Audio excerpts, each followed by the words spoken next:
नमस्कार मित्रों, आप सभी का एक बार फिर हार्दिक स्वागत है। मित्रों, हमेशा इंसान के सामने एक सवाल रहा है, क्या परमात्मा है?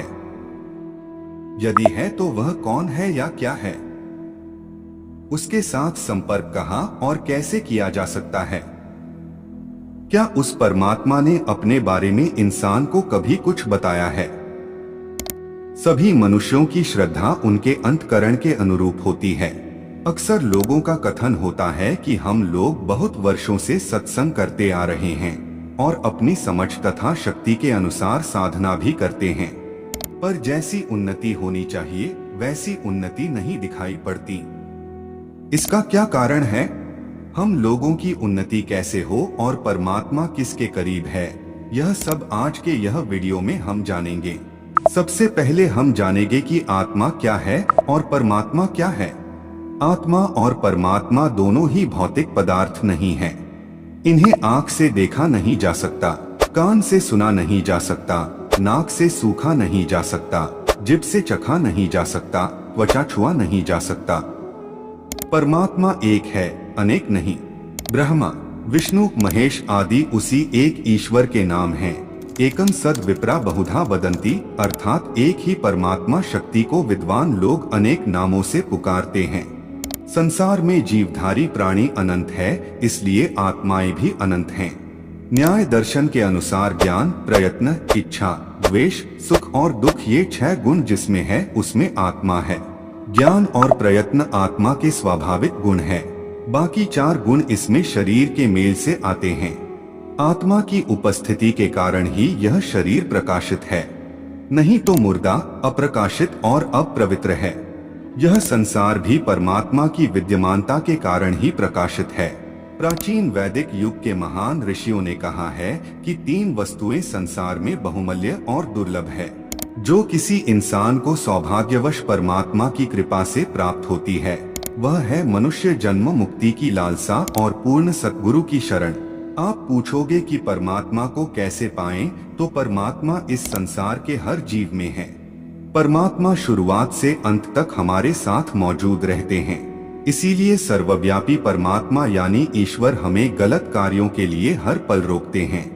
लेकिन जब इंसान अपने क्रोध, लालच, स्वार्थ के चक्कर में पड़ जाता है तो ईश्वर अपने मन से दिखाई नहीं देते हैं, फिर उन्हें ढूंढने के लिए इधर उधर भटकना पड़ता है।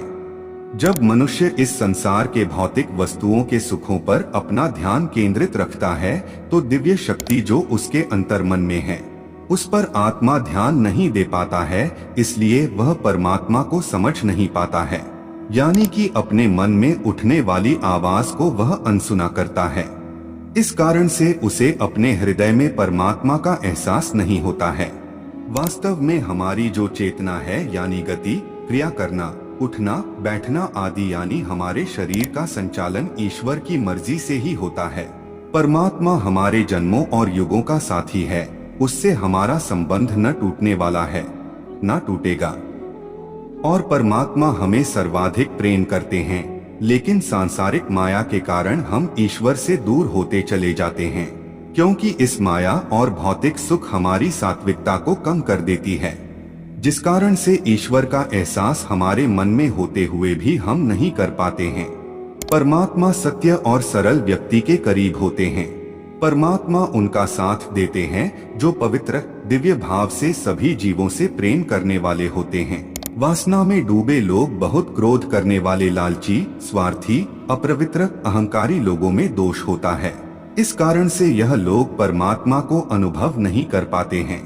जब तक अपनी इन बुराइयों से दूर नहीं निकलते हैं तब तक आप इस शक्ति को पहचान नहीं पाते हैं। सर्वव्यापी परमात्मा को पाने के लिए सरल और पवित्र मन होना जरूरी है। तो कई लोग पूछेंगे कि क्या परमात्मा को किसी ने देखा है और वो कैसे दिखते हैं? तो सर्वव्यापी ईश्वर का कोई आकार नहीं है, परंतु मनुष्य परमात्मा को अपने अंदर महसूस कर सकता है और उनकी शक्तियों को समझ सकता है। पवित्र हृदय वाला व्यक्ति परमात्मा को पा सकता है।